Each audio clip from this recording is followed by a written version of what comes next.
வணக்கம் மக்களே. இன்றைக்கி மனுஷங்க உருவாக்கின எத்தனையோ மாஃபியா உலகம் பூரா இருக்குது. ஆனால் அனிமல் கிங்டத்துலேயே அந்த மாதிரி ஒரு மாஃபியா இருக்குன்னா நம்ப முடியுதா? நம்பிதாங்க ஆகணும்.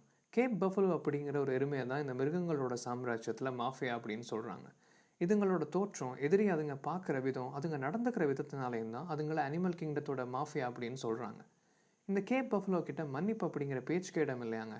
எவ்வளோ காலம் கடந்தாலும் அதுங்க யாரால் பாதிக்கப்பட்டுச்சோ அந்த ஆளை பழி வாங்கியே தீருமா. ஆளோ இல்லை அந்த மிருகமோ அதை பழி வாங்கியே தீருமா. எதிரியை கண்ணு முன்னால் பார்த்துருச்சு அப்படின்னா அந்த ஈவிரக்கம் காட்டுற பழக்கம்லாம் அதுங்களுக்கு கிடையாது. எந்த வார்னிங் சிக்னலும் கொடுக்காம போட்டு பொழந்து எடுத்துருங்களாம். இதுங்க வழக்கமாக கூட்டமாக தான் வாழுமா. அப்போது மற்ற மிருகங்கள் சுற்று போட்டுருச்சுன்னா, ப்ரெடேட்டர்ஸ் சுற்று போட்டுருச்சு அப்படின்னா கூட்டத்தில் இருக்கிற பெரிய தலைங்க சின்ன எருமைங்களெல்லாம் நடுவில் வச்சுக்கிட்டு சுற்றி பாதுகாப்புக்காக நிற்குமாங்க. அதுவும் எப்படின்னா தலையை கீழே வச்சு கொம்பை நிமித்தி காட்டி முடிஞ்சால் மோதிப்பார் அப்படிங்கிற தோரணையில். மாசா இருக்குல்ல. அடுத்த வீடியோவில் சந்திப்போம். அதுவரை நல்லதை சிந்திப்போம். நன்றி மக்களே.